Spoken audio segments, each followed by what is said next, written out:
Hi friend नमस्कार जय Jagannath Shrikrishna blog को आपण मानक स्वागत करुच्ची। आज मैं बनैबी पोई चुंगुड़ी माछ मुंड घांट। चलते देखा केमी आज बना हो। प्रथम कौन करेंगे चुंगुड़ी के भल भाव में बाटी धोई लुण हल्दी पकईकि एमती गोलैकी रखिदेवे। तापर चुंगुड़ी के भल भाव में भाजी ने पोई के आगे मुझे काटिकी रखिदी भाजी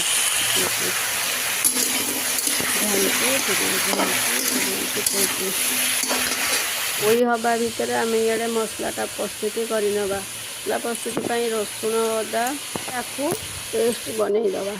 देखो रसुण अदा पूरा पेस्ट हो गला। पोई हो सारापर काढ़ी पिज पकई भाजुची पिज लुण किछटा पकई लुणटा पकई ब्राउन कलर भाजा पिजटा ब्राउन कलर होगला।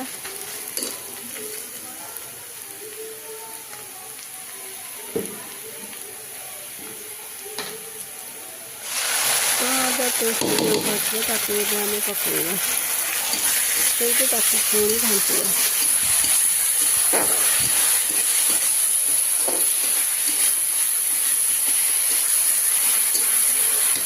गोटे पकईवा काटिक काटी पकईवा।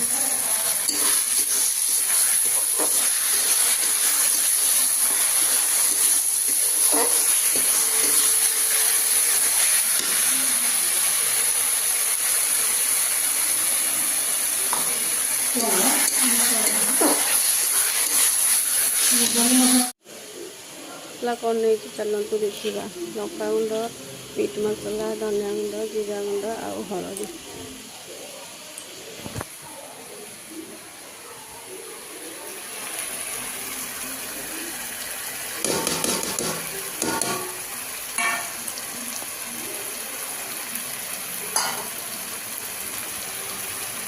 पानी टिके देकी भल भाव टिके गोली दबा।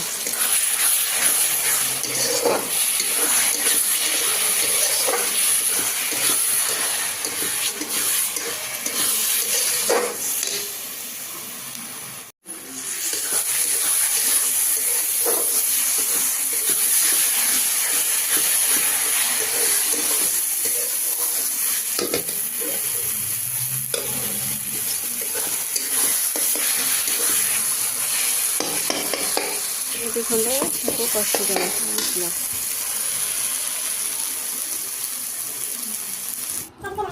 मसला पूरा हो गला।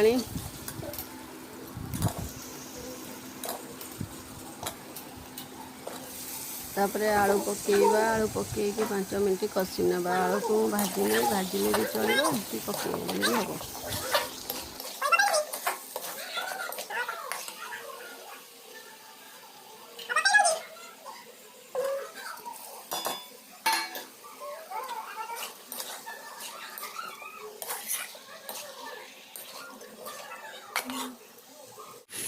मसला का पूरा रेडी हो गला।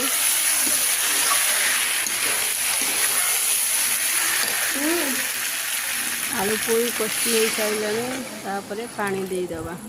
ये ताटिया 3 ताटिया पानी देदबा। तापर पोई पकईदबा।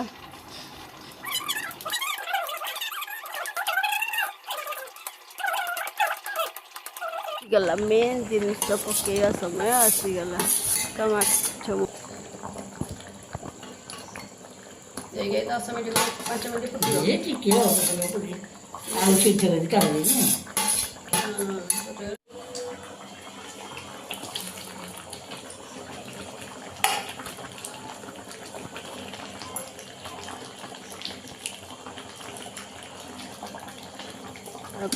हो गला। माछ मुंड चुंगुड़ी पड़ी घांट रुटी रे भी खाइया कुछ भल लगे। रोचे वीडियो भल लगे लाइक शेयर सब्सक्राइब करेंगे।